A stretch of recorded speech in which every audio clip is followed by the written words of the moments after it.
Okay. The meeting of the Economic Development and Employment Committee of Brooklyn Community Board 2 is called to order and is being recorded for public access and archiving in accordance with the New York State open meeting law. It is the practice of CB2 to conduct remote meetings with all committee members' cameras on. Public attendees are also encouraged to leave their cameras on, particularly if you're given the floor to share. All attendees, please keep your microphone muted when you are not speaking. To maintain appropriate discussion and voting process, I will make it known when and which topics are open for comment by committee members, board members at large, and the general public. If you have a question that falls outside of the public comment time, please type your questions in the chat panel and we will address them as time permits. You may also email the district office at any time outside of these meetings. We are committed to providing access to all of our neighbors, regardless of physical ability or limitations.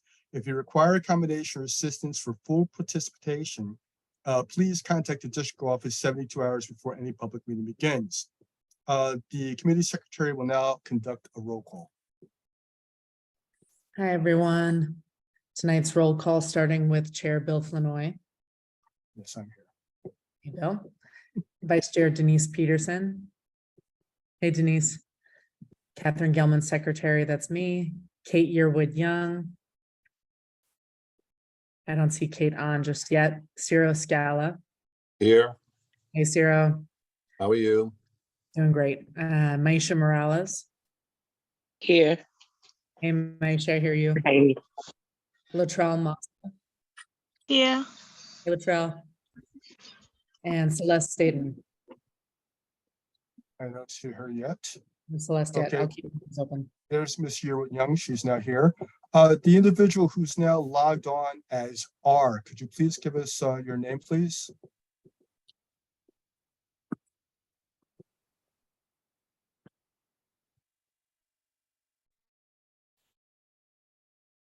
Okay, they're not doing that. Okay, so I don't know who they are. Could you at least give us your zip code so we know where you're coming from?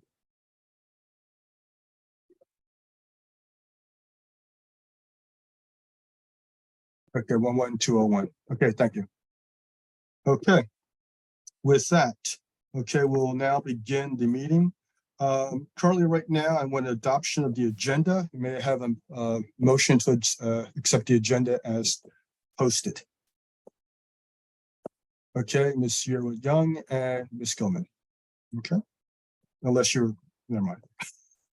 Okay, has anyone read the meetings minutes from the last meeting in March? If there's any corrections or anything that you feel needs to be changed, please contact the board office and we'll have it done. Currently right now, the committee discussion will be in the New York State Office of Cannabis Management, updates regarding the Brooklyn licenses, and who will be leading the meeting or the discussion. Would that be you, Ms. Pascal? Yes, I will start and then I will turn it over to my colleague, Phil Rumsey. Floor is yours. Okay, wonderful. So Phil is going to pull up the PowerPoint.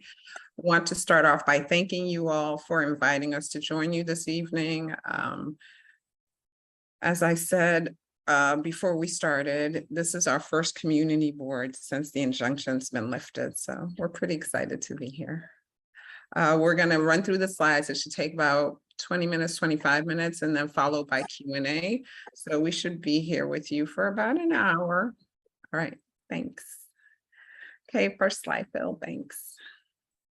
So what is the Marijuana Regulation and Taxation Act? We call it MRTA or MARTA.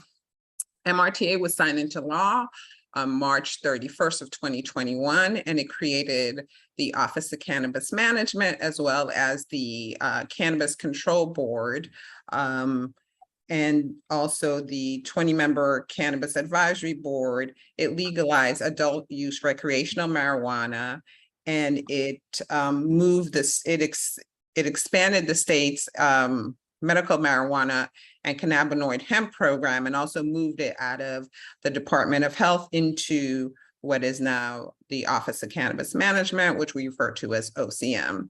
And really what it did is, as you can see in this graphic, it centered cannabis in public health and we moved it, out of the public safety, but it really is a three-legged stool. In the center, the seat of that stool is public health, but we still have public safety. We also have social justice and economic development. Next slide, please.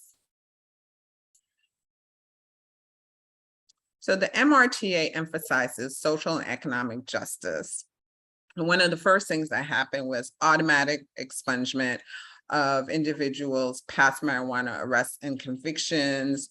Also, there will be an investment of 40% of the tax revenues going towards rebuilding communities that were really impacted disproportionately by policing and prohibition during cannabis prohibition. And it also sets a goal of awarding 50% of adult use licenses to social and economic equity applicants. And so that would include distressed farmers, MWBE, disabled veterans, people from communities disproportionately impacted by prohibition. Next slide, please. And so what's legal? Adults over 21 can buy and possess up to 3 ounces of flower, 24 grams of concentrate, and that can be in oils, tinctures, edibles, or vapes. And cannabis can be consumed in a private home or state licensed on-site consumption site. Currently, there are no state licensed on-site consumption sites. And wherever vaping and smoking is allowed, cannabis vaping and smoking is allowed. Also want to put the caveat that this, if you reside in public housing, this is a law that legalizes cannabis at the state level. It is still an illicit drug at the federal level. And so you would not be able to engage in cannabis smoking at the federal, if you live in public housing. Next slide, please. And so one of the things that makes New York unique is we replace the weight-based tax with a THC per milligram tax. And so it's 0.3 cents on edibles, 0.5 cents on flowers, and 0.8 cents on THC concentrates. And so just think about it, the higher the THC, the higher the tax.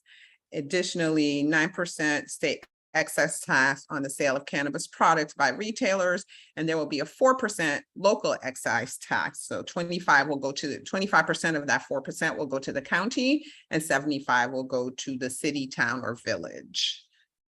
Next slide, please. And what will happen with the revenue? So the New York State Cannabis Revenue Fund, all the revenues will be deposited into that fund. And think about it as the revenues being broken down 40, 40, 20, right? So 40% will go into education, 40% will go into community grant reinvestment, and these will be, grants for communities that were disproportionately impacted by prohibition, and 20% will go towards drug treatment and public education. Next slide, please. What are the opportunities? And so we have 9 different license types. Again, so we have 9 different license types. We have retail, we have on-site, we have cultivator, nursery, processor, distributor, delivery, adult use cooperative, and micro business. A lot of people, when they think about this industry, they think about the retail dispensary. I like to call that the Beyonce of licenses, but certainly we have 8 other license types.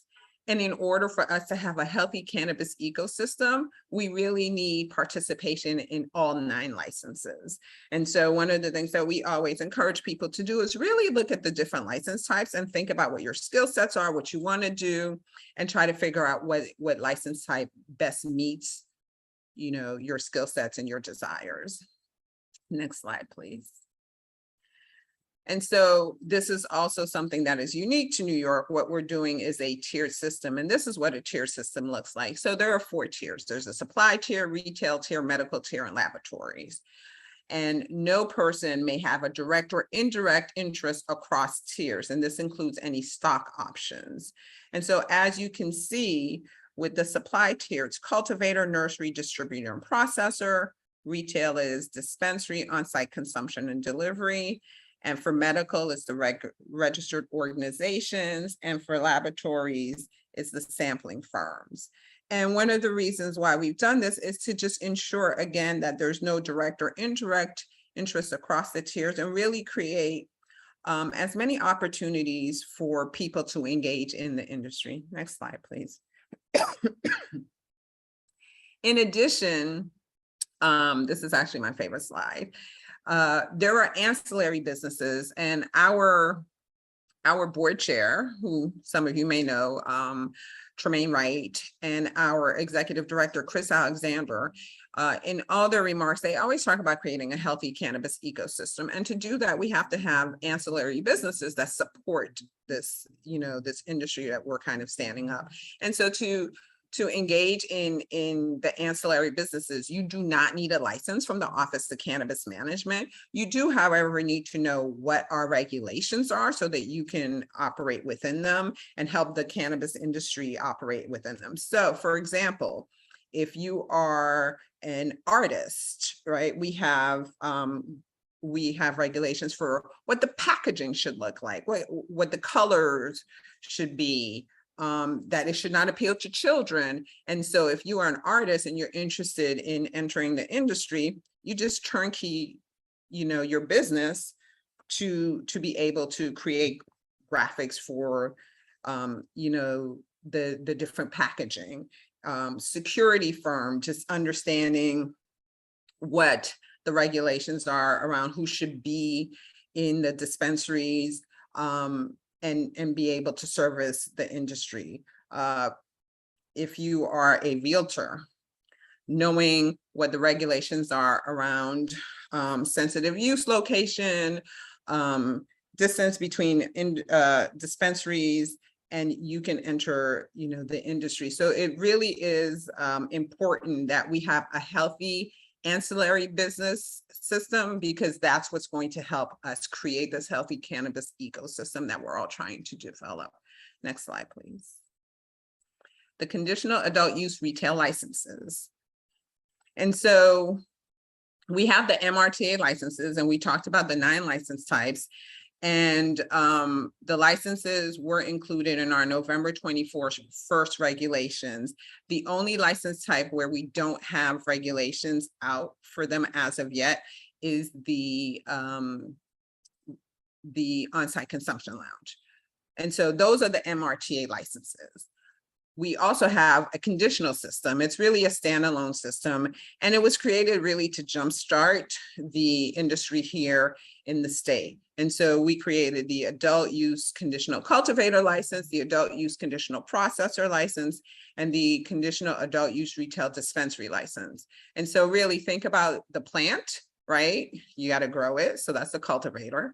Then you got to process it. So that's the processor. And then you can sell it, which is the dispensary. Next slide, please. And so to date, we have about 279 conditional cultivators with additional applications under review. We have about 40 processors with additional applications under review. And we have 66 licensed conditional adult retail dispensaries, licensees. And so we call that CARD with additional under review. And in order to get a CARD license, there were two pathways. One is for nonprofits. If you were a nonprofit that was intentionally servicing justice-involved individuals and engaged in social enterprise and met other requirements, you were able to get a license. And then we also had for individuals. And the individuals who were eligible were people with a New York State cannabis-related conviction and experience owning and operating a qualifying business. But also there were eligible family members. And so those eligible family members were a parent or guardian, a spouse or ex-spouse, a child or dependent, and you had to have the proper documentation. Next slide, please. The role of community boards. Phil, is this me or you? It's still me, right? Yeah, sure. If you want to finish with this aspect, I can pick up right after this. Well, I'm sorry, I was on vacation. I just got back yesterday. No, I got back Monday. Yeah, yesterday was my first day back. So in my brain, I'm still on vacation. So is this where I usually hand it off to you? I think it's the next part, but I can take. Okay, so I'll finish this. Okay. Okay. So what is the role of community boards in the process of approving or denying cannabis licenses? So per the cannabis law, community boards and municipalities are allowed to express an opinion on whether they support the Cannabis Control Board's approval of a retail dispensary, on-site consumption lounge, or registered organization with dispensing licenses in their area. And just as a reminder, registered organizations are the entities that are our medical cannabis providers. Municipalities do not have a role in other cannabis license types such as nursery, cultivator, processor, or distributor. Next slide, please.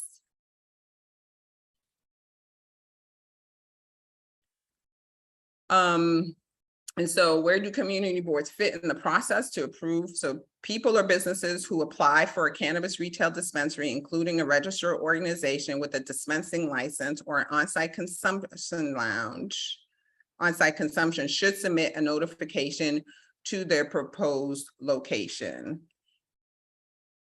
And so all that, is saying is if someone is coming in and doing and has a dispensary license or a on-site consumption, or is a registered organization dispensing medical cannabis, they have to submit a notification to the community board. Applicants must be mindful that the municipality opinion will become part of the record, upon which the Cannabis Control Board shall grant or deny an application for a cannabis license. And applicants should afford the appropriate amount of time needed for the municipality to consider the proposed cannabis location. So when we license individuals, again, either for a retail dispensary, a on-site consumption lounge, or a registered organization, they have to provide 30-day notification to the community board. Adam put in the chat what that notification should look like. And then that starts the process. And again, the community board has an advisory opinion, which they then submit to our office, and it's considered by the Cannabis Control Board. Next slide, please. Okay. Okay. I think And this is where I turn it over to Phil. All right. Perfect. Thank you, Pascal. Appreciate that. So, retail guidance. So, the document that's being put in chat right now, this guidance for adult use retail dispensaries, it's probably one of the most significant documents that you can review. This is something that all the licensees need to go through and make sure that they are implementing all of the criteria that we have for them. This includes inventory tracking, location, security, facility requirements, branding, marketing, signage.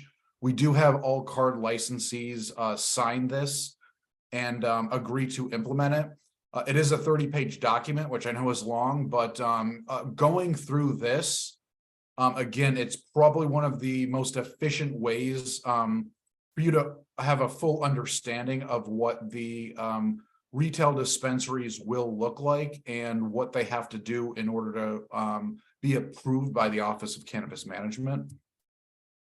The MRTA regulations, Pascal referred to this a few times in the first part of the presentation. The Cannabis Control Board, November 21st of last year, passed this large regs package. It included applications and license selection and renewal process, social and economic equity program provisions, ownership and true party of interest. After the passage November 21st, we did put them out for the 60-day comment period on December 14th of last year. That 60-day comment period ended February 13th of this year. So we just pulled them in. Our legal team has been working in overdrive to go through the public comments and address each comment as they came in. The reason we're flagging this and still have this slide up, once our legal team has gone through them, they will go out for an additional 45-day comment period. And this is something that's important for the office and the overall cannabis ecosystem. We want people to go through the regs. We want you to send us your thoughts and comments, your perspectives. We do our best to incorporate what we're hearing throughout New York State into these, do our best to make sure that there's fairness and equality, but we can still do better. And we want to hear from you on this process. So once they go back out for that 45-day comment period, we will certainly make sure all community boards know that. And you can comment by emailing us at regulations@ocm.ny.gov. You can also send in physical comments to the address here. But again, this will be coming up shortly. And once they go out, we certainly hope you'll help us spread the word here. In order to better understand the dispensaries and that 30-page document, that vitally important 30-page document, a lot of things are covered, including staffing and training. So we will have an employee in charge at each dispensary. That's going to be an individual we can reach out to at any time in case there are, we hear issues about the store, or maybe some complaints, or we have a product recall, something along those lines. We will have a specific individual to reach out to communicate with. Each individual who works at a dispensary, we call them bud tenders as opposed to bartenders. The bud tenders will go through a lot of training in order to work at these locations. There are written manuals, there are curriculum requirements we have in order to make sure that everyone in there has a clear understanding of what they can and cannot do, and are all speaking the same terminology. One issue that has come up quite a bit is the signage, and just to go into one aspect of what's in that 30-page document, the external signage, it's limited to 2 signs. There are no images, logos, or symbols on these signs. And we want to make sure that we don't repeat the problems that we've seen with the tobacco industry after decades upon decades of them focusing in on younger and younger individuals. We know what they use to manipulate people. And it's one of the reasons we're taking even signage so seriously. We control the font and what they look like, so they won't be attractive to younger individuals. There will be no neon signs or a 7-foot tall cannabis leaf above a legal dispensary. We wouldn't let them proceed under those circumstances. In addition, when individuals walk into a dispensary, we want to make sure that the menu and prices are clear, and that people understand what they can get when they're walking into these places, whether it's online or in person. For customer transactions, we do have age verification. An individual will not be able to get into these places without an government issued ID, which clearly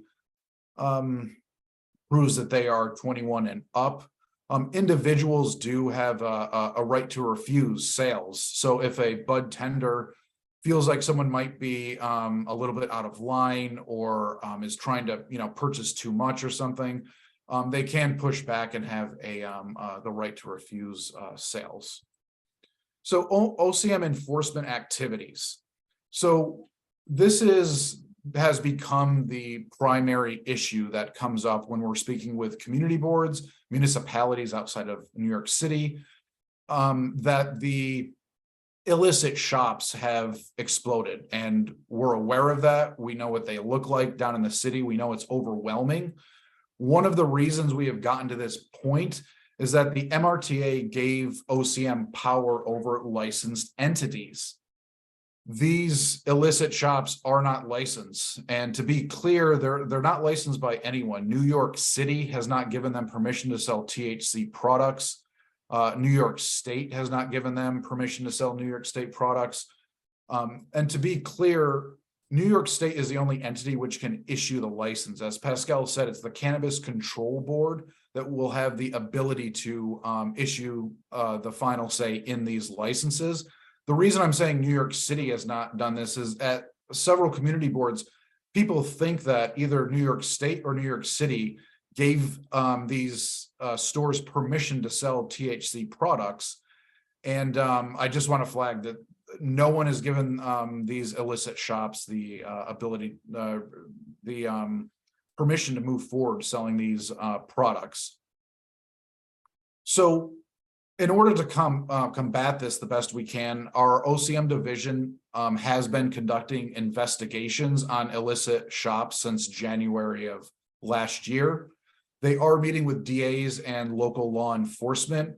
We do work with New York City Sheriff Department a lot when we investigate these stores down in the city. And our enforcement division is continuing to staff up. We're bringing more individuals onto that team in order to combat this problem. Just a couple of quick photos here of some of the shops that probably look similar to a lot that you're seeing in your community board. Our enforcement team did flag, if you're going to open up an illicit shop, don't put cannabis dispensary on a neon sign above the store. It makes their job a lot easier. Here's a before and after photo. Again, this is all THC product. We're not going in and pulling down bottles of water. These are THC products, and that's the before and after. So in order for us to continue this, there's a couple of things I want to flag. One, we do need help on the ground to identify these locations. And if you come across one, we would like you to send it to complaints@ocm.ny.gov, or you can send it to this, the link here, which is a form on our website. We ask when possible, if you can give us the name of the business, location of alleged activity, pictures if possible, but we really want to stress, never put yourself in danger to investigate these things on your own or think you have to get a photo. That's not necessary. At the very least, an address will help us to jumpstart the investigation and look into the location a little bit more intensely. Since last year, we have been sending out cease and desist letters to suspected violators. Again, we've been working with law enforcement across the state to assist in cracking down on these locations. There is some legislation at the state level which will help expand OCM's authority as well. It's being negotiated right now in real time. I don't have a bill number to send to you. I wish I did, but part of that bill will give us increased authority. It will also give the taxation department increased authority to levy fines that will make a dramatic impact on the illicit stores, and will give us the authority to go into places that are not only licensed by us. And that's, again, one of the main problems we have, is that if they're not licensed by us, we don't have the ability to crack down as well as we would like. So with that all being said, two last things. If there are some events that you would like us to be aware of at OCM, please email events@ocm.ny.gov.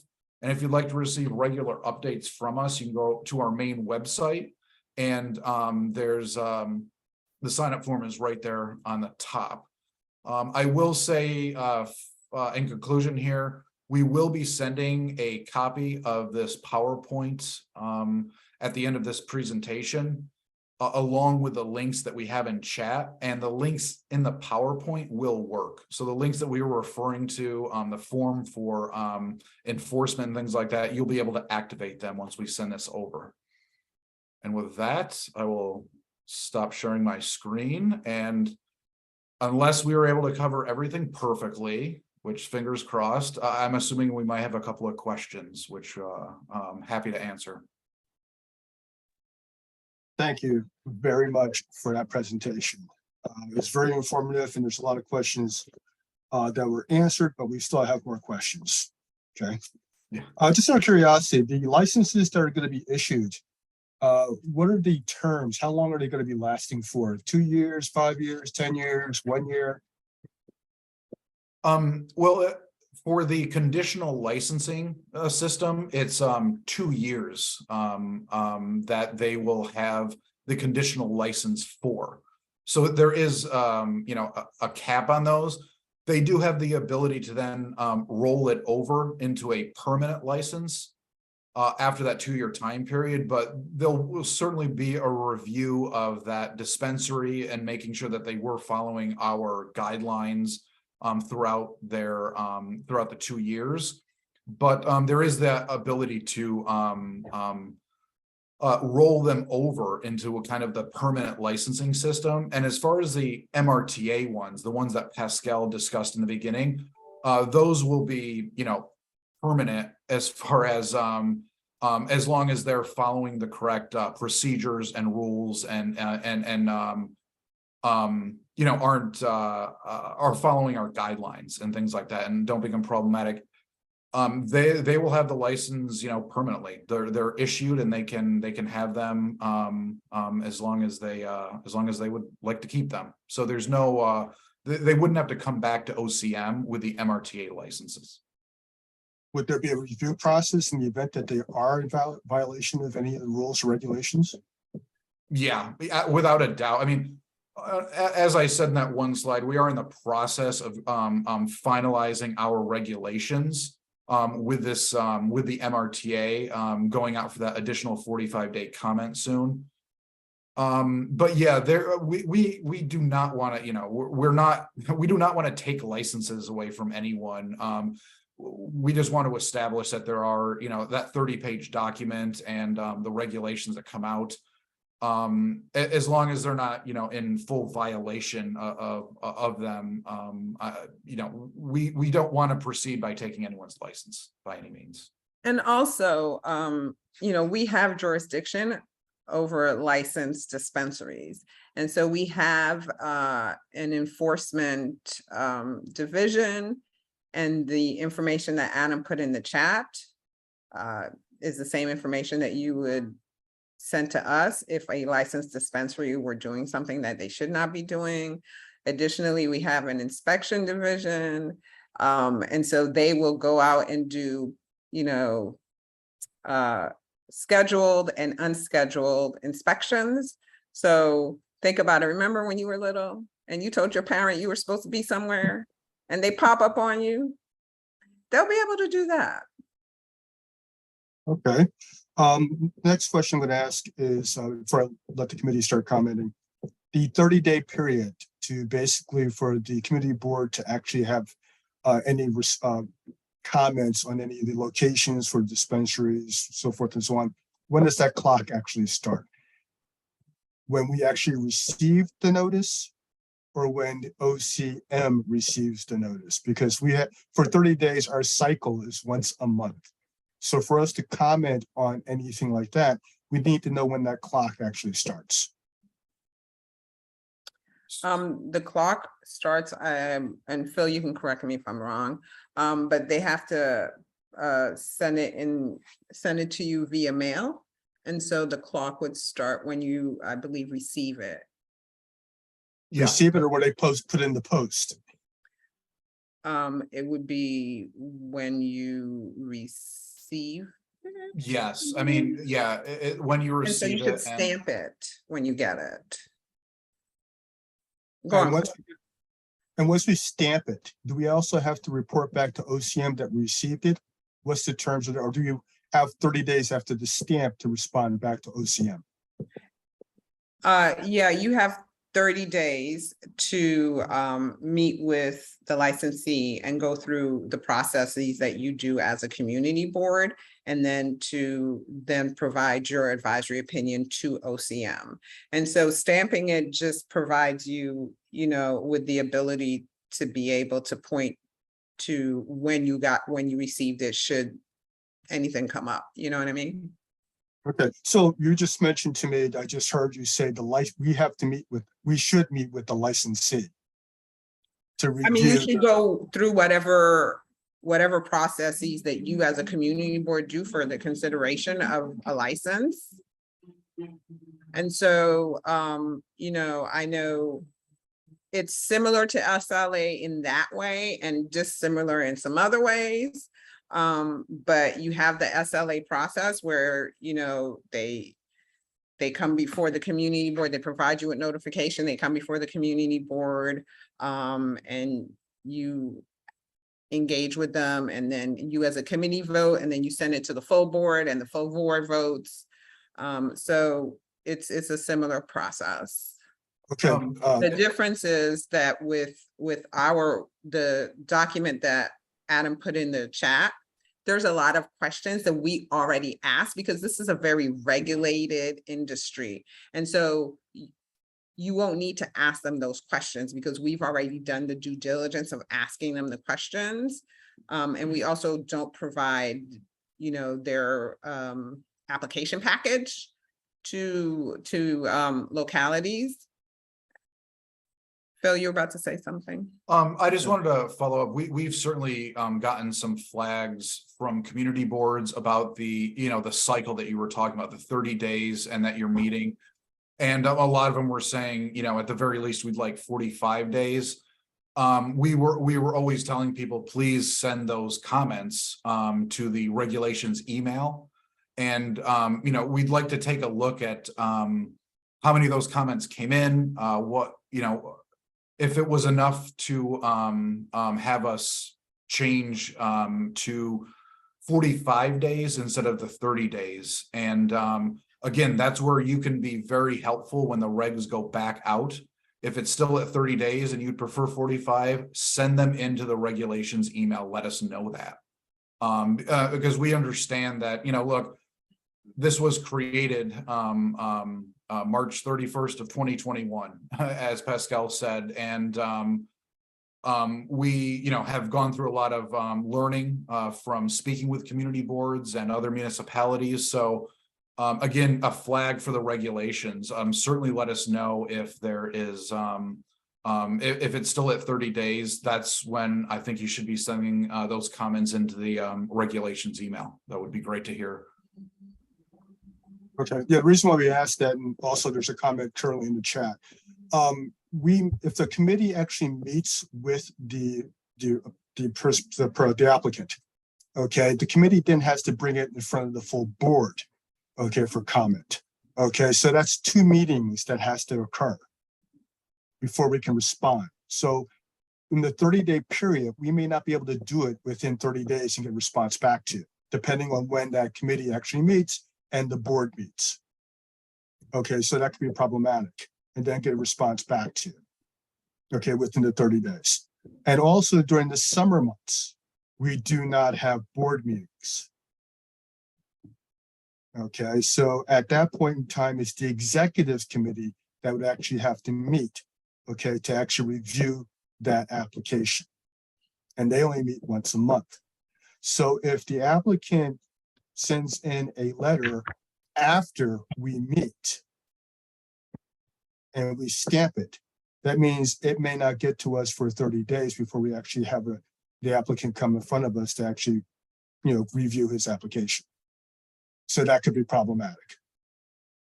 So 45 days would be a suggested minimum time for us to review it. And, in some of as Phil said, we had put out the proposed regulations for public comment, and many of the other community boards across the city also flagged they made the recommendation of 45 days. We are looking at the public comment. And so it's difficult for us to say anything beyond that right now. Our colleagues are working on it. And so hopefully if we put them back out for additional comments, you'll have the opportunity to also weigh in on that. Okay, Ms. Gilman, I see your hand raised.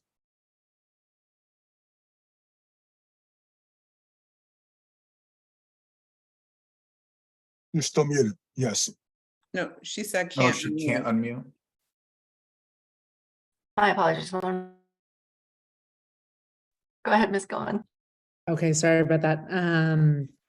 I'm wondering, I agree with everything Bill and Taya were just bringing up about summer recess and then about realistic turnaround for us to be able to review this. My other question is, given the kind of due diligence that you will have already done with these retailers, what are appropriate questions that community boards should be expecting to ask? Like, what is essentially in our jurisdiction here? I imagine issues on like location and proximity to schools and things like that will have already been vetted. So I'm just wondering really what you imagine our role to be as good gatekeepers from the office of OCM. So I think you should definitely look at the document so that you can see all the things that are required for the licensee, and then develop questions, for where you may think there might be some gaps, but we really are not in a position to be able to kind of help lead you down a path. There can be no breadcrumbs from us, unfortunately, on what questions you should ask. But we can also point to, there are other community boards that, have gone through this process in Manhattan, soon in Queens. And so, when you see where the dispensaries are located, you'll have a sense of what community boards they went before. And certainly, you're free to reach out to them. And also, there is the New York City has a office. It is Cannabis NYC. And so, they might be able to help support in this process. Okay, got it. That makes sense. Just wanted to get a real sense of our role, since this is an opinion offering versus the way that we handle kind of other licenses that we've experienced. So, okay, thank you. Mm-hmm. Mr. Scala, I see your hand raised. Okay. You remuted. There you go, Scout. Mr. Scala. I guess I have a few questions. I don't want to take up too much time, but some of the things you said raised some questions, and I was going to ask you, the Cannabis Control Board specifically, is it similar to the SLA in its authority and its reach? I would say yes. Overall, yeah, it's similar in nature to their process. They hold the final vote on whether to issue a license, the Cannabis Control Board. And as I understand your presentation, you already get the application. It's very detailed. Mm-hmm. It tells you exactly who, what, where, when, and what location they will be at. And then you either say yay or nay. Is that correct? You either approve it, or with all due diligence, of course, you either approve it or disapprove it at that time. So that's a little nuanced. Well, I'm nuanced. Okay, so we're going to be nuanced together. So for the card licensee, the conditional adult retail dispensary license, that's exactly as you said, right? That's when you say this, that's the retail store. Yes, put it but in that's the layman's terms, conditional one. That would be the retail store that someone's opened up a retail store or whatever, a dispensary store, and that's what you. But they come to you. You either say yes, you all the boxes are checked. You're good to go. But again, that's just for the conditional licenses. They come to, we provide them, we provisionally license them before they come to the board, To the control board. to the community board. The control board provisionally licenses Okay, so them you give them a before they conditional. come to the community board, but that's just for the conditional licensees. What's the other kind of licensee? That's the MRTA licenses. Remember, I talked about the 9 Yeah. different license types? That And was so- part of my question. So there is a difference between the two. The A slight MRT, difference, yes. so the MRTA license comes to you and you go through the process and you either approve or disapprove. Does that go to the community board too?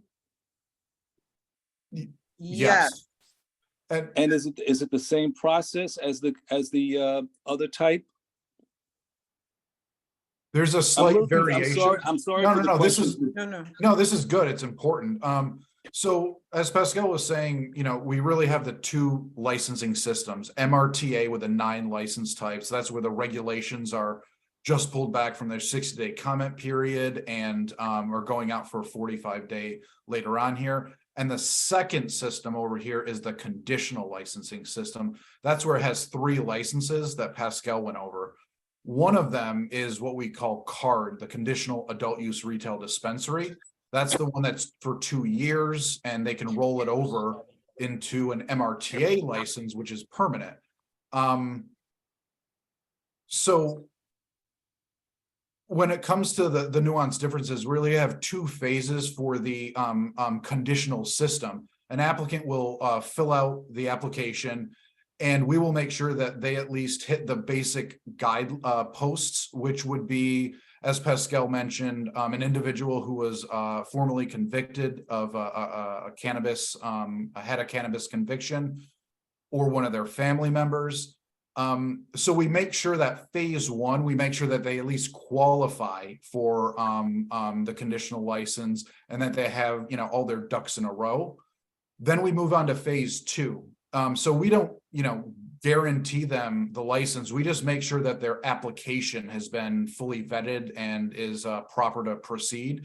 That phase 2 kicks in. That's where the community board, they're gonna send you that notification, say this is where I'd like to put it. That as of now, that's when that 30-day opinion cycle will kick in. With the MRTA, it's going to be, it appears, again, we don't have the regulations finalized, but there shouldn't be a phase 1 and phase 2. It's really, someone applies, we make sure everything's in order, and they will send a notification to the municipality or community board when they are applying to OCM.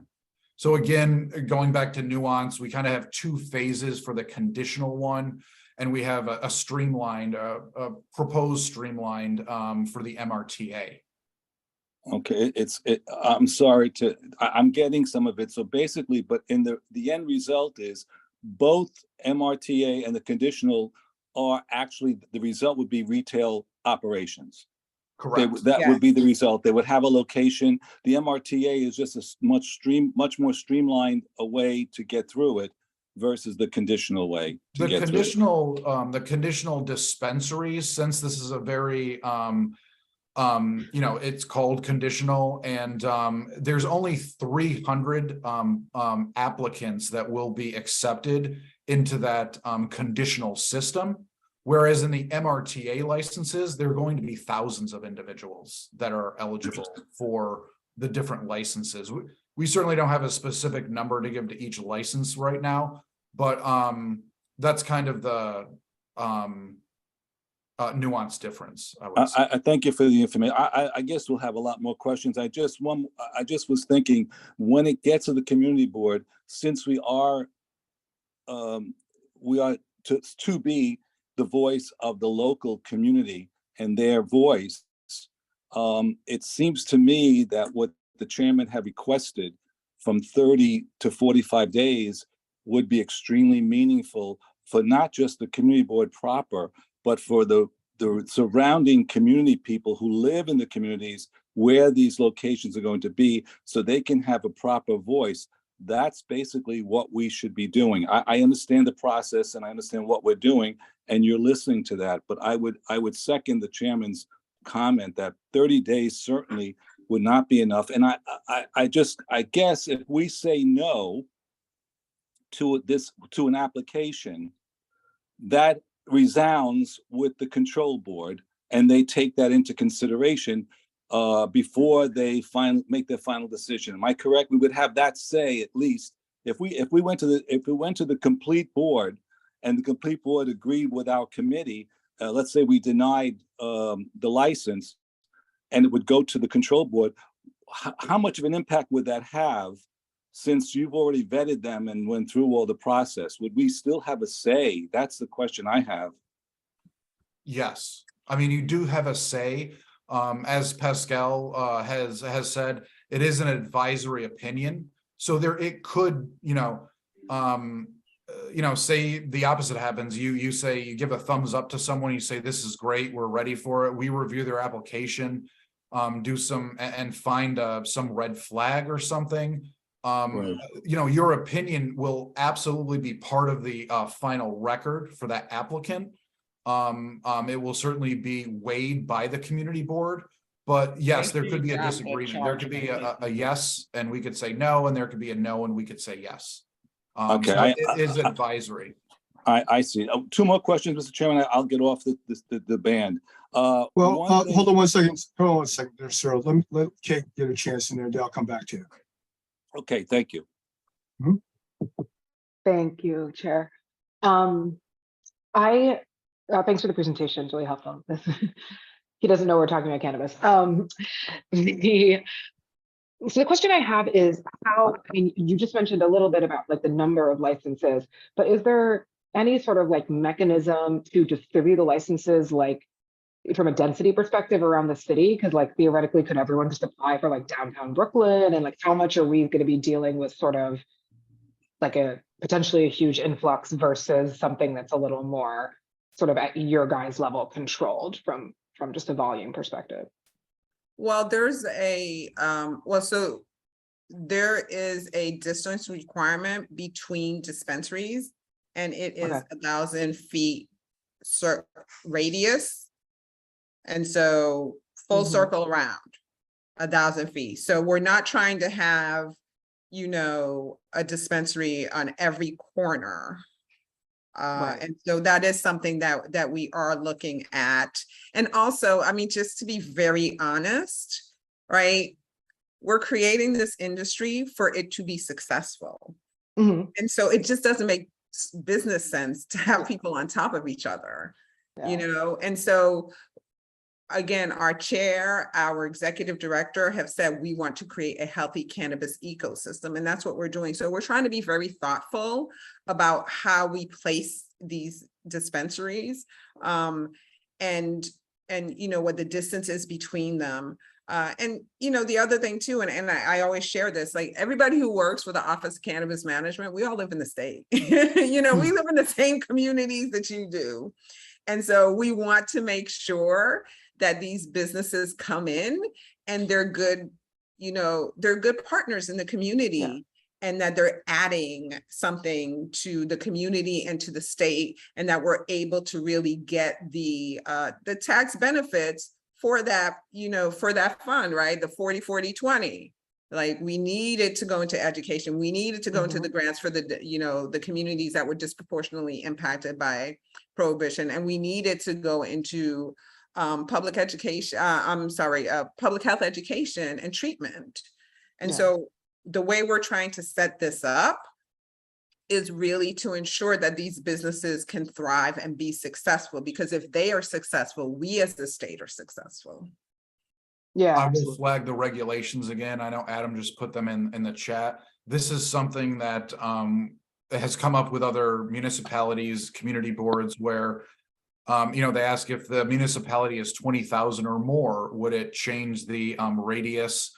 These are all in the regulations. So again, I would flag anything that is important to you. I would certainly look through those regs when they go back out, make those comments. If you think the 1,000 foot radius is too small, you can certainly share your own proposal and reasons why.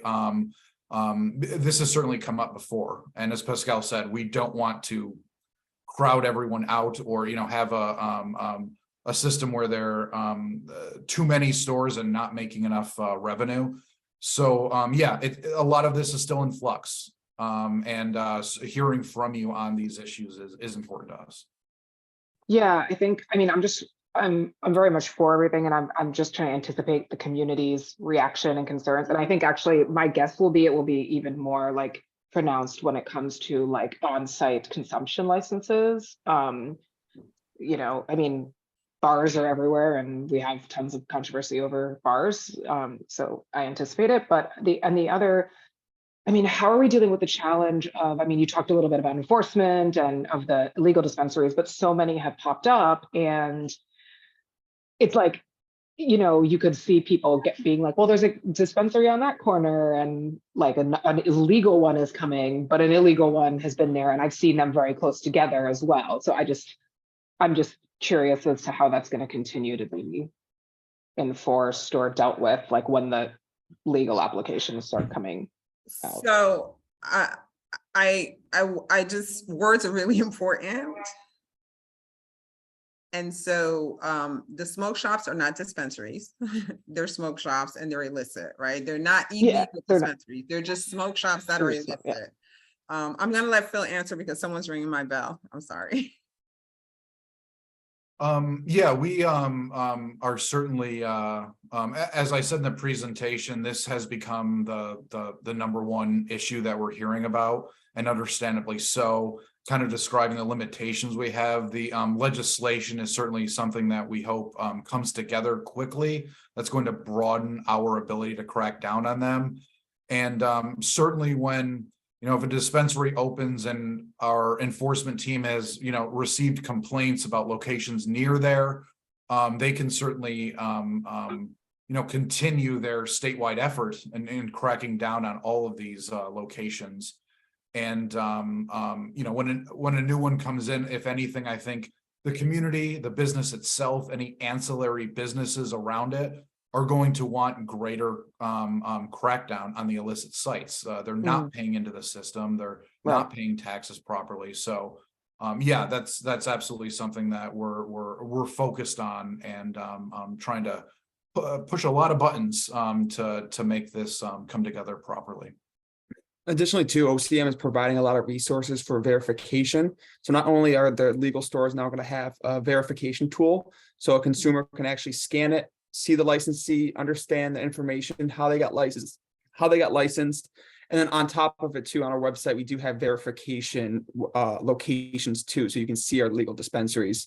The big thing here, again, like Phil was saying, is trying to get the authority to crack down on the illicit market, but also making sure the community knows the difference between an illicit operator and illegal.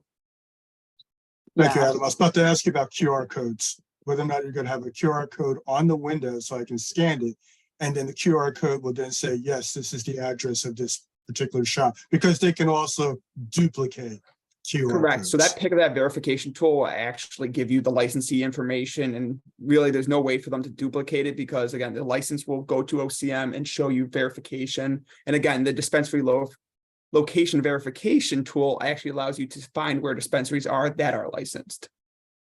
Yeah, it'll bring you right to our website. When you scan the QR code, it brings you to OCM website, and you're going to see the different legal dispensaries, their addresses, the names, things like that. So yeah, as Adam said, they wouldn't, they might be able to create a fake one, but it's not going to bring you to our website, and it won't be verified on our website. So. Okay. Now, Mr. Scala rather, brought up something about the MRTA license. Okay. You mentioned that when they submit, when the applicant submits to OCM, okay, they will also contact us.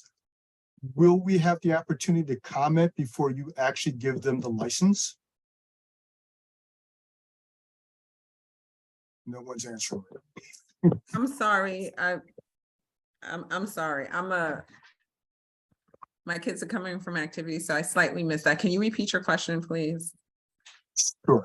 Okay, for instance, with the conditional licenses, they'll come to you, you will approve them, and then we have a comment period on which we can comment.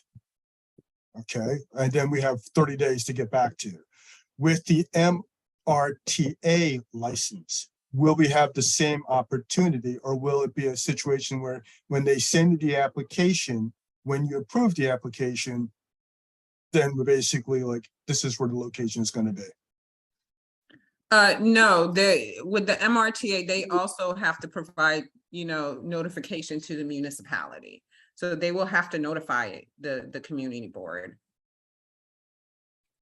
At the same time, they're submitting the license to OCM. At the same time, they're submitting the application. They're not submitting, we license them, so they're submitting their application, so it's parallel tracks, right? And so and that part should be somewhat familiar territory, because as I understand with SLA, that's what folks do as well, right? And so they have they're applying for their liquor license and they're looking for the location and things like that. And so I think there's a little bit of similarity there, but yeah, they have to come before the community board. You will have the same amount of time. It will still be an advisory opinion, and it will be part of their record with OCM when they come before us for licensing. Yeah, I'm going to let the board office comment on that. Taya? Can't find my own buttons when it's my turn to talk. I just wanted to jump in really quickly here. So that's actually a key difference in the timing between OCM and SLA. So with the SLA process, the applicant is required to send the municipal notice form to us, and then they are required to wait 30 days before submitting their application to the SLA. Okay. So what happens is the SLA doesn't even begin to review the applicant until after the community board has had a chance to weigh in. It's a little bit different. I would say it might be helpful for the committee to consider that OCM licensing, our role in it is maybe more similar to our role in the Office of Addiction Services than the SLA. That might help a little bit, but yeah, I really would love to emphasize that 45-day minimum or some parity with the SLA process of giving us that 30 days before being submitted to the state level. Thank you. Thanks, Lieutenant. Yeah, I hope that clarifies it for you. Yes. Okay, Mr. Scala, you had your hand raised. I'm going to come back to you. Thank you, Bill. Thank you, Mr. Chairman. Thank you for the presentation. Really, you're opening up many avenues of thought for us. This idea that, I'll just say my opinion is that I don't know why we didn't follow the similar route as the SLA went for liquor licenses vis-a-vis the cannabis, but that's something that probably as community boards, we can make our comments known probably to you guys, and then we could take that up again. I'm not sure if we have any choice there. However, I want to ask about your taxes. Are medical, when someone uses it for medical purposes, is there a similar tax? There is a tax. It's I wouldn't say it's similar, no. As Pascal said, we have that 3-layer tax system, the THC per milligram, the 9 excise at the state, and the 4 excise at the local level.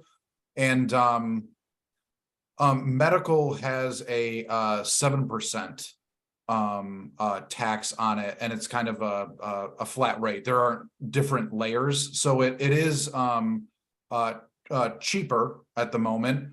I would also say there have been some proposals in the ledge to remove the 7% tax from medical cannabis. Right now, it's still here. It has to be paid, but there has been discussions of maybe removing it since it is medicine. Additionally, I'll just flag that for home grow, there are really 2 paths at the moment. Recreational home grow for just an individual who wants to grow some plants. That's 18 months after the first dispensary opened, and the first dispensary opened in December of last year. to your question about medical, you can grow medical cannabis right now if you are certified by OCM. You can grow this at your house, 3 immature plants with no buds, or 3 mature plants with buds, or you know, it's starting to bud. So yeah, there is a tax with medical cannabis, but I'll just flag it, you know, it might be modified during this legislative session, but you know, we're waiting to see about that, to see if the electeds feel the same way, so. And one more question. I'm about sorry, I'm sorry, just also want to add with the home grow.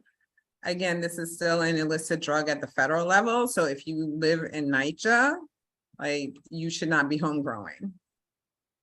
Thank you. The other question I had was on your packaging. You mentioned something about the tobacco industry vis-a-vis this industry. Would the packaging state not to be sold to anyone under 21? Will it have an implicit statement like the tobacco people have to say could cause X, Y, and Z and all that stuff? So the package itself is flagrantly stating. Also, the second part is when these stores open up, would they have a specific visual sign saying, "We do not sell to minors by law"? Would they have that kind of a you know, really flagrant sign to make sure it's out there? So Phil is pulling up some stuff, and That's we'll be not- able to, That's not me, but oh, it's Adam, oh, community board, yeah, okay. That's right, Tanya He said is ahead of it, yeah. there's some stuff. perfect, yeah. So we do have, as you can see, it says THC 21 plus, but more importantly, let me just quickly walk you through, because when we had one of the dispensaries open, I kind of, I talked to the staff, because we're not on that end of the agency work. And so I talked to her as if I were just like a regular person coming through, and she walked me through that process nicely. So when you first walk into the dispensary, your ID gets checked, right? And, you know, unlike years ago, where, you know, some of us maybe in our youth had a fake ID, not saying names, and you just like showed it and you were able to get through. Now the IDs, as you know, your driver's license, your identification, it's connected to a network of other states. And so it's easier to verify because it's all of this is now electronic. So they scan your ID. You get in line, you go through the process, your ID gets scanned another like 1 to 2 more times. So you walk out of the dispensary having your ID checked 2 to 3 times. They check it at the point of sales to make sure that you are over 21. And so that is something that a lot of other places, a lot of other industries do not do. So there are points of identification, verification for customers. And how about the package itself?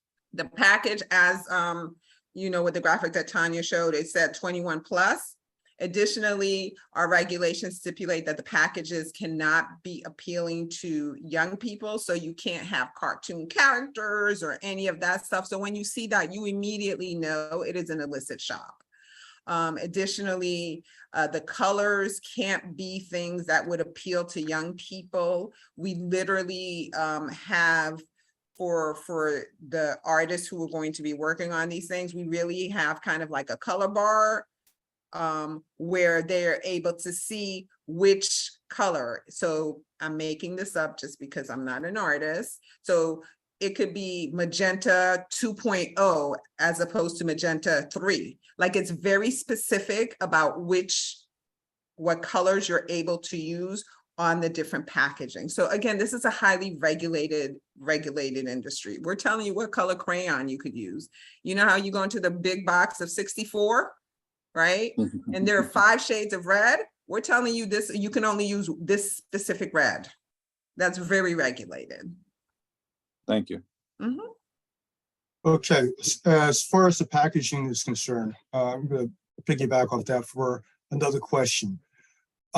Supposedly the THC levels are measured.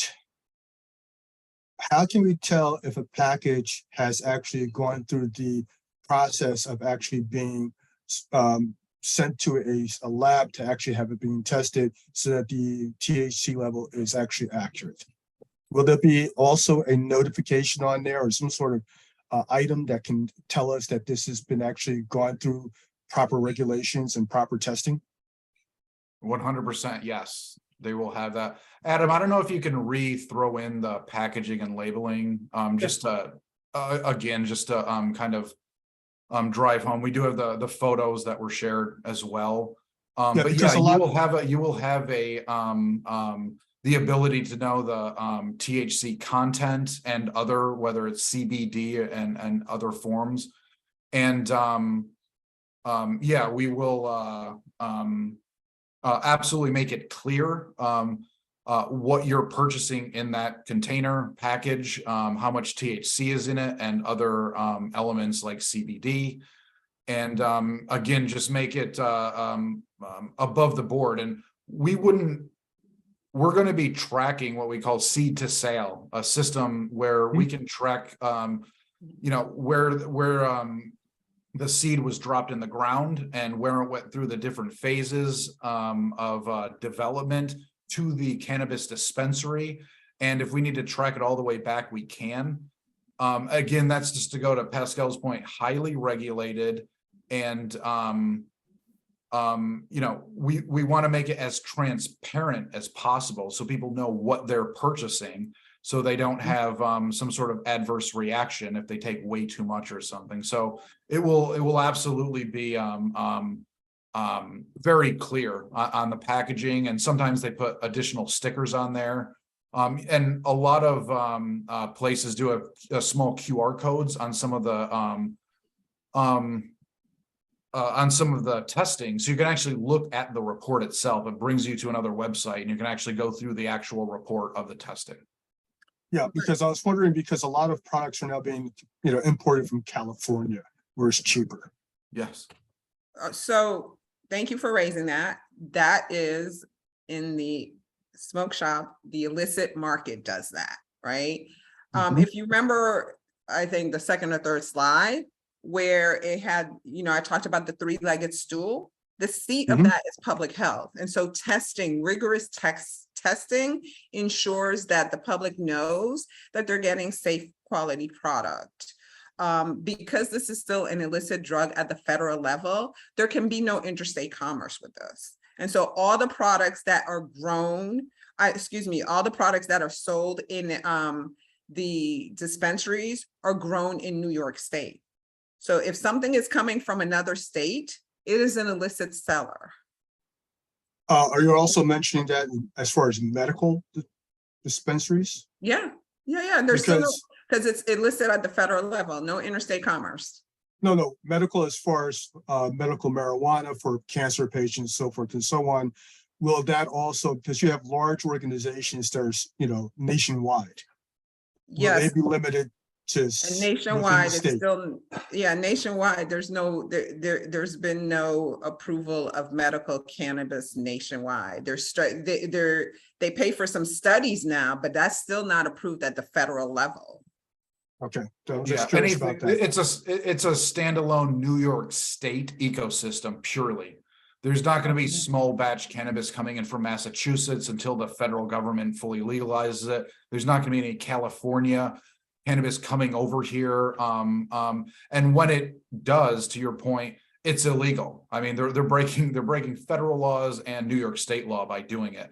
It's a fully integrated New York State from seed to sale ecosystem that we're creating. There's no outside forces when it comes to, you know, the finalized cannabis product, except in the illicit market. Mr. Chair, this is Zero again. There is a Supreme Court, there is a suit, as I believe, made by someone in Michigan against New York's law preventing interstate commerce. And I think that is going up to the higher courts, that we are preventing interstate commerce. I just want to make that note. I've read about that in the newspapers. Yeah, and to be clear, there are two issues with interstate commerce. Some states have specifically said Because it's not legal at the federal level, you have to be a citizen of California to apply. You have to be a citizen of Illinois to apply.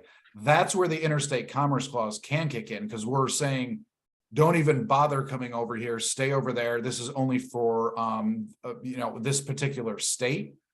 That's different than what we're talking about with the transportation of cannabis. The transportation of cannabis, until it's federally legalized and taken off Schedule 1, it's not going to be allowed to transfer over to different state lines. However, there have been cases that come up that involve interstate commerce, but that's specific to allowing individuals to apply as opposed to banning them because they're not a citizen of New York or Massachusetts. So there's a kind of that subtle difference. When you're talking about transportation, it's a hard no. Thank you. Ms. Ms. Miller. Maybe Miss Taya, that works too. Just because it's germane to the topic of this committee, I wonder if you could share some of the pathways and sort of creative responses you've been able to offer to operators regarding the difficulty in banking. Yeah, I was about to bring that up also. Yes. Sure.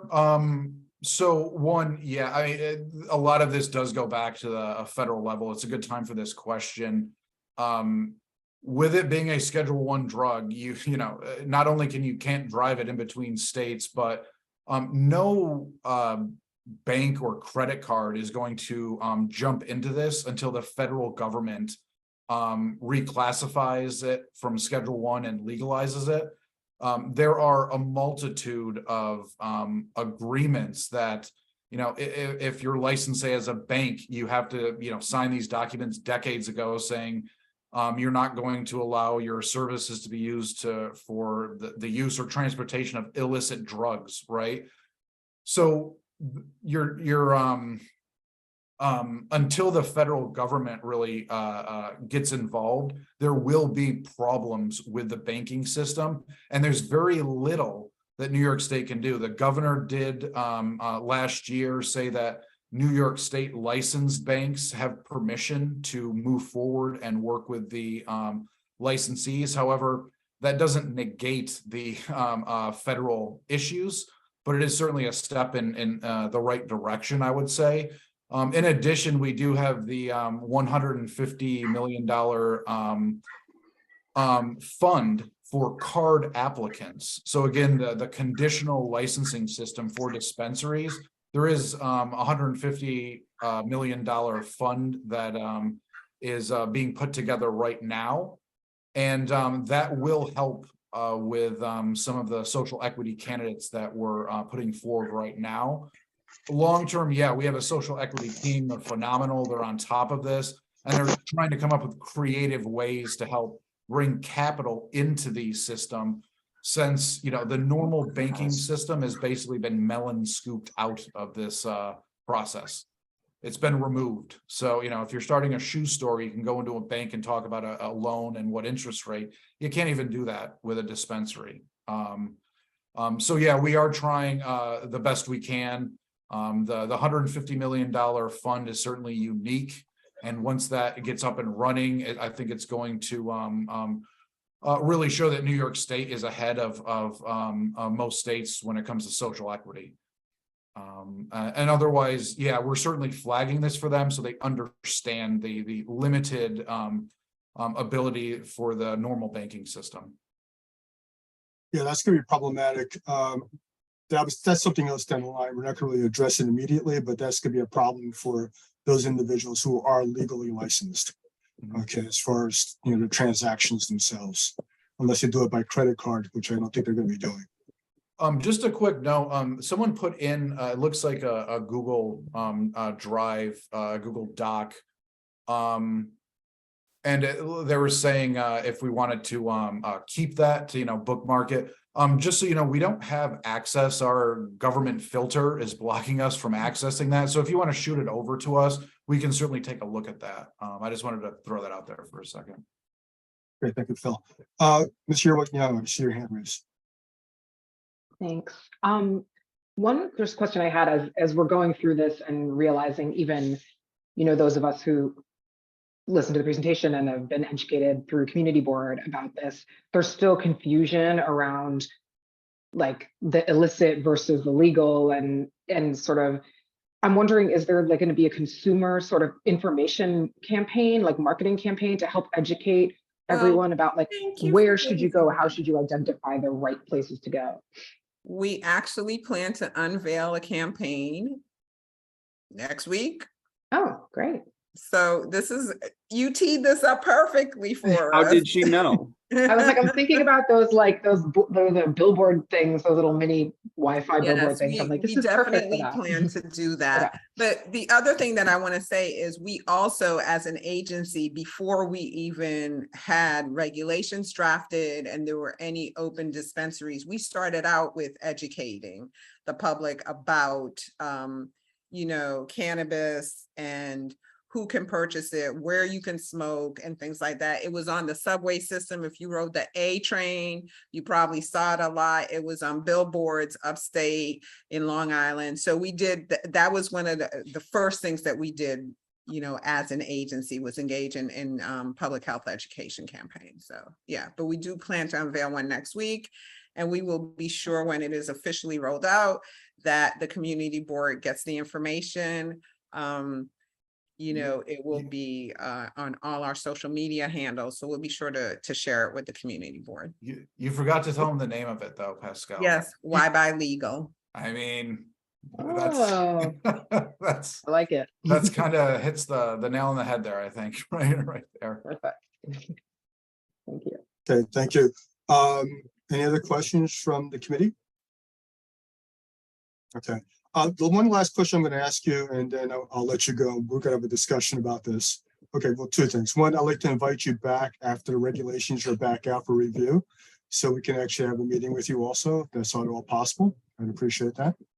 Okay, and two, as far as the vertical interests, okay, if I want to have interest in a vertical, okay, as far as the cannabis distribution, is that possible also? Say, for instance, in all different verticals of the 4 different licenses, or four different opportunities to actually sell cannabis?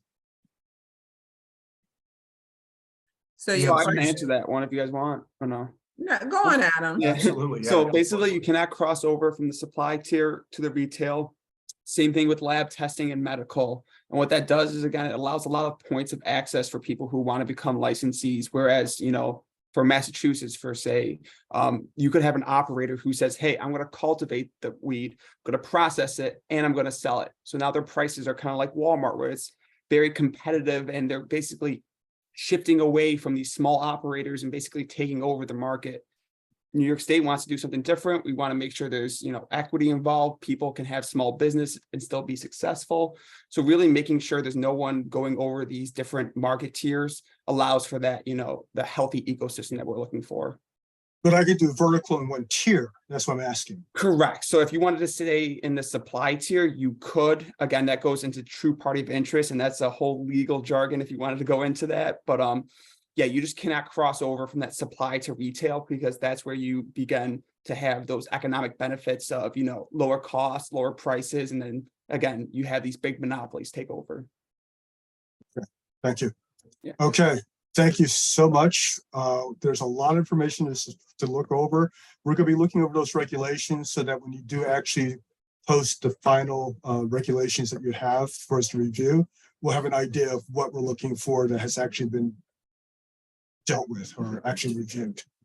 Yeah, definitely. And also, well, first, thank you for having us. We really appreciate it. And we send information out all the time. So you'll get an email from one of the 3 of us with whatever is happening in the office, press releases or any other information. So we'll send it to the office.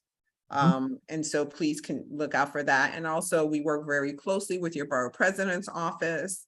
And so, you know, we try to do things with them as much as possible. And now that the injunction is lifted, because trust me, they wanted this injunction lifted.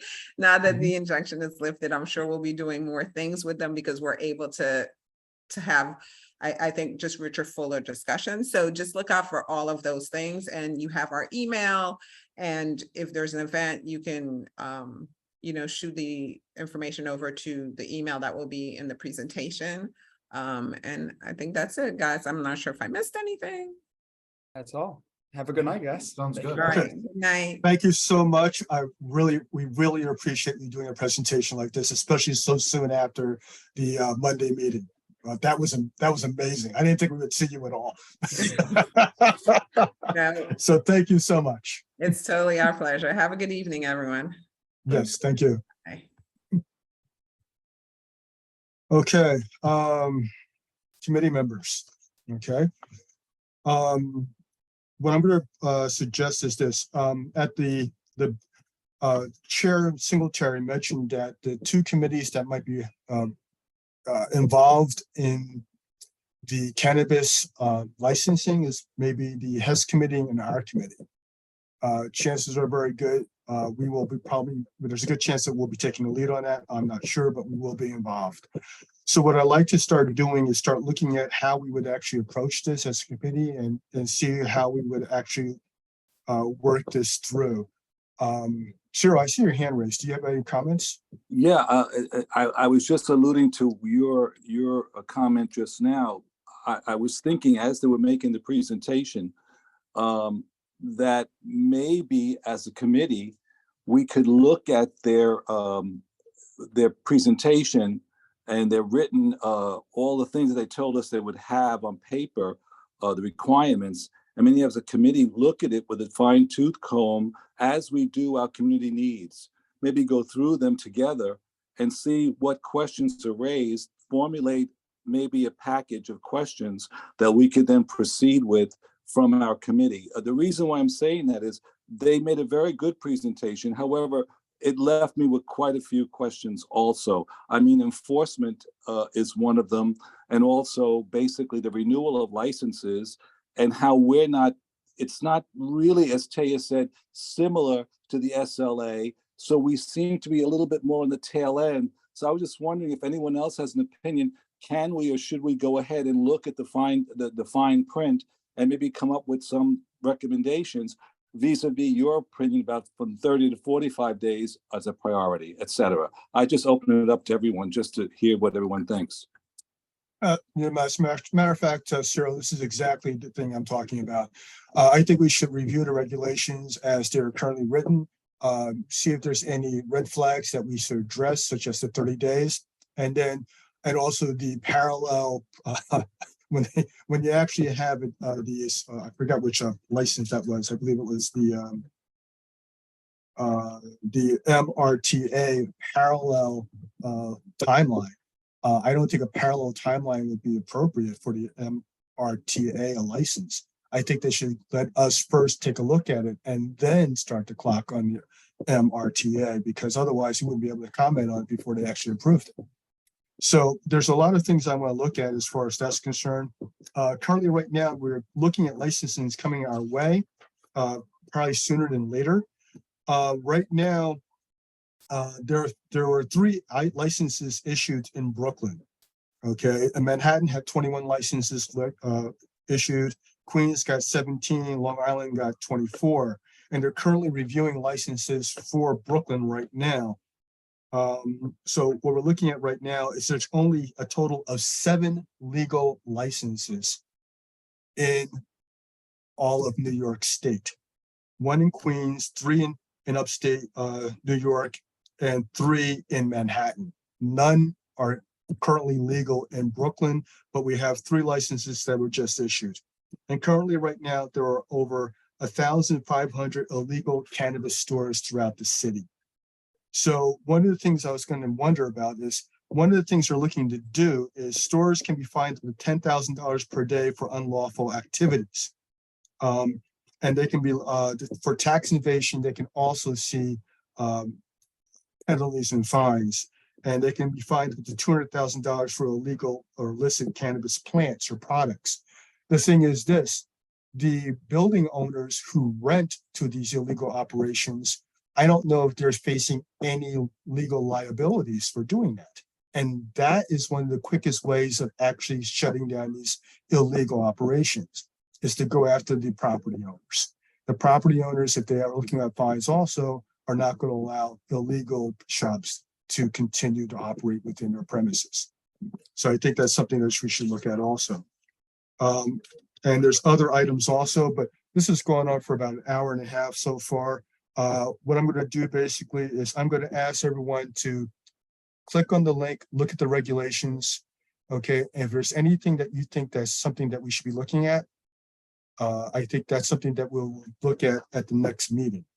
Okay, so for right now, we have a lot of information. We still have some time, but the thing is that sooner rather than later, because right now they're looking at a total of licenses that were just issued that are significant, that they're still looking to do. I believe there's, I think it was 170 licenses that are available right now. Okay, there's 93 new licenses statewide, and 53 are going to New York. And right now there's 155 conditional adult use retail licenses that are currently being issued. So I think that's, in the near term, we're going to see a lot more cannabis dispensaries opening up in Brooklyn. So this is something that's going to be happening sooner than later. Any comments, discussions, or anything like that? We've lost our secretary already. Ms. Yearwood-Young. I mean, one thing just in terms of when we discuss, I think another, similar to the lens we apply to a lot of different, organizations that come before us, I think we could really be helpful in thinking about like, how does our specific community benefit, like in terms of the people getting licenses, like, is there, like, are they going to hire local, or are they local, the person who's getting the license? Like, just, I think in terms of our role, like, it sounds like in terms of the regulation, of course we can make comments, but the OCM is going to be ultimately like determining if people, can meet the regulations. But I do think we should really be thinking about just like how these can provide the maximum benefit for our community if we're building this whole new industry in terms of employment and the economic development aspect. I agree. Ms. Peterson, you've been silent the entire time. Do you have any comments?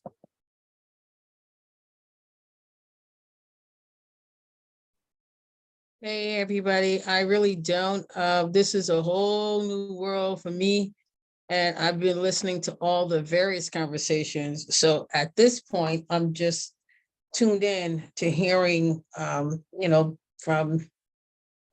hearing and reading things and TV and the whole conversation. It's just like, wow, like we're here, doing this. So it's all interesting. When for those who have an interest, we hope that is, equitable, and that, people of color who want to legitimize their participation, that they should hopefully have that opportunity. And so I'm just listening. I'm just listening, and learning. Yeah. Okay. Thank you. Thanks. Thank you. Okay, so for that basically is my chairperson's report. Do we have any other committee business that we need to address? Cyril, I see your hand raised again. No, I can't unmute myself, so it may be for naught. I can hear you now, sir. Oh, good. My phone is not acting well. I was just going to suggest that can we have a copy of? You said go on the website. Can Taya send that out to us? The actual regulations, or the too many words? I think the link is actually going to be in the board. Is it on the site, the board site? Yes. Oh, okay. I can get it from the board site. Yeah, go to the board drive and you can get it from there. All right. Thank you. Can I say something? I think we should also look about the location, because I know with the liquor licenses, they are always concerned about the residents and where it's the location that's going to be put and the hours of operation. So I think that should be a concern that we should also look at as far as the location and seeing what the residents, where they're putting it at. how they feel about it. Absolutely, absolutely. That's that's what we should be doing, right? Most definitely, most definitely. Okay, we have the community forum, but there's no community here right now. Okay. It's just, board members. So with that, I'll entertain a motion to adjourn. Okay, Ms. Peterson, Ms. Yearwood Young. Okay. Excellent meeting. I'm looking forward to seeing how we look at all the information that we just had and come to an idea of how to move forward with this. Thank you so much, everybody. It's been a long Thank you, day Bill. for me. Thank you, everybody. Good night. Good night. Thanks, everyone.